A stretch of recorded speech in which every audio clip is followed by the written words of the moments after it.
नमस्कार, स्वागत है आपका जीके डिज़ायर में। तो आज इस वीडियो में हम जो देखेंगे, आज का टॉपिक है भारत की राष्ट्रीय आय, जो भारतीय अर्थव्यवस्था से है। तो इसका पहला सवाल है, भारत की राष्ट्रीय आय की गणना किस आधार पर की जाती है? ऑप्शंस हैं ए चालू मूल्यों के आधार पर, बी स्थिर मूल्यों के आधार पर, सी उपयुक्त दोनों के आधार पर, या डी इनमें से कोई नहीं।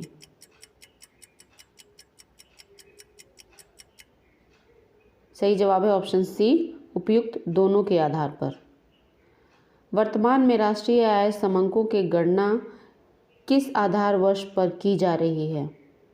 ए 1970-71, बी 1980-81, सी 1993-94, या डी 2004-05।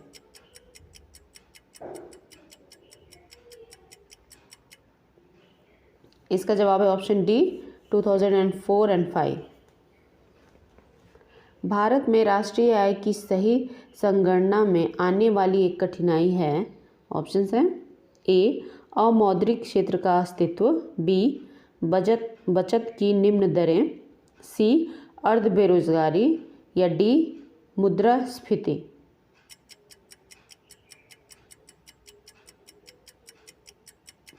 इसका आंसर होगा ऑप्शन ए अमौद्रिक क्षेत्र का अस्तित्व। अगला सवाल है, भारत में राष्ट्रीय आय की सही संगणना में कौन सी समस्या सामने नहीं आती है? ए पर्याप्त एवं सही सांख्यिकी विधियों की कमी, बी जन सहयोग की प्रचुरता, सी अमौद्रिक क्षेत्र का विसमानता, या डी निर्यात उत्पाद में कमी।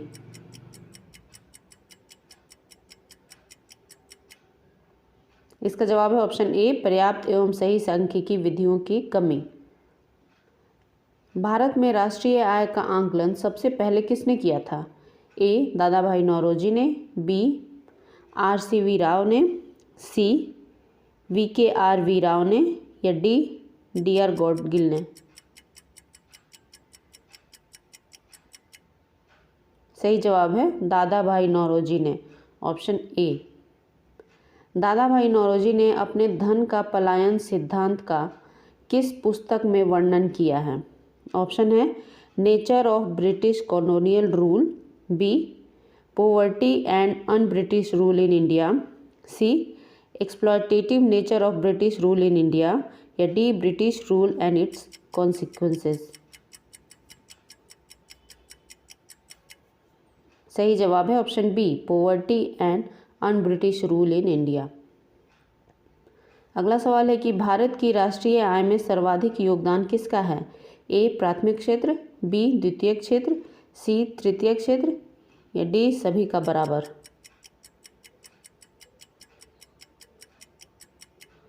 सही जवाब है ऑप्शन सी तृतीयक क्षेत्र का।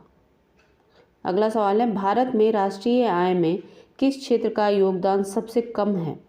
ऑप्शंस हैं ए प्राथमिक क्षेत्र, बी द्वितीयक क्षेत्र, सी तृतीयक क्षेत्र, या डी इनमें से कोई नहीं। किसका सबसे कम योगदान है?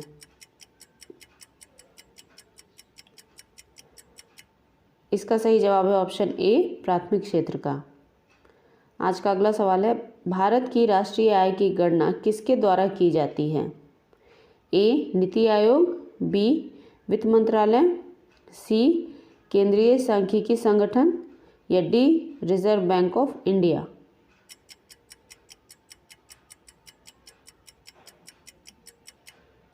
सही जवाब है ऑप्शन सी केंद्रीय सांख्यिकी संगठन के द्वारा।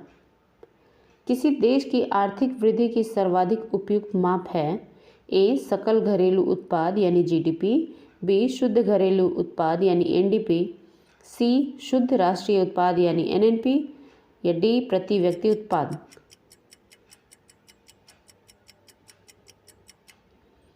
इसका सही जवाब है ए GDP सकल घरेलू उत्पाद। राष्ट्रीय आय का परिकलन निम्नलिखित में से किस एक को छोड़कर अन्य सभी तरीकों से किया जा सकता है? ए सभी प्रकार के निर्गतों का योग, बी सभी प्रकार की बचत का योग, सी सभी व्ययों का योग, या डी सभी प्रकार की आय का योग।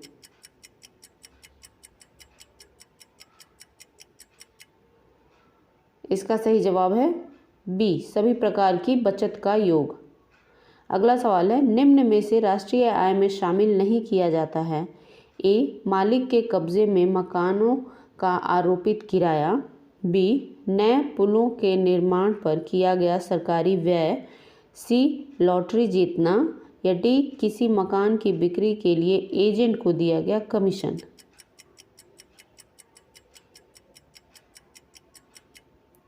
इसका जवाब है ऑप्शन सी, लॉटरी जीतना। ये राष्ट्रीय आय में शामिल नहीं है। प्रति व्यक्ति आय निकालने के लिए राष्ट्रीय आय को भाग दिया जाता है। ए, देश की कुल जनसंख्या से। बी, कुल कार्यशील जनसंख्या से। सी, देश के क्षेत्रफल से। या डी, प्रयुक्त पूंजी के परिणाम से।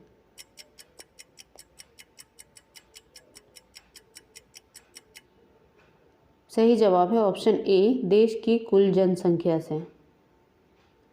भारत की राष्ट्रीय आय के बारे में कौन सा कथन सही है? ए, सेवाओं की अपेक्षा कृषि का प्रतिशत हिस्सा अधिक है। बी, कृषि की अपेक्षा उद्योग का प्रतिशत हिस्सा अधिक है। सी, उद्योग की अपेक्षा सेवाओं का प्रतिशत हिस्सा अधिक है। या डी, संयुक्त रूप से कृषि और उद्योग की अपेक्षा सेवाओं का हिस्सा अधिक है। सही जवाब है ऑप्शन डी, संयुक्त रूप से कृषि और उद्योग की अपेक्षा सेवाओं की प्रतिशत हिस्सा अधिक है। आज का अगला सवाल है, निम्न में से किस क्षेत्र से भारत में सकल राष्ट्रीय उत्पाद यानी जीडीपी का सबसे बड़ा भाग प्राप्त होता है? ऑप्शन है ए, कृषि तथा संबंधित क्षेत्रों से। बी, रक्षा तथा लोक प्रशासन से।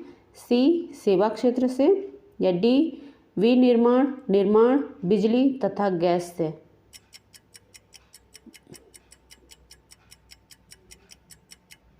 इसका जवाब है सी, सेवा क्षेत्र से। तो आज के वीडियो में इतना ही। Thank you for watching.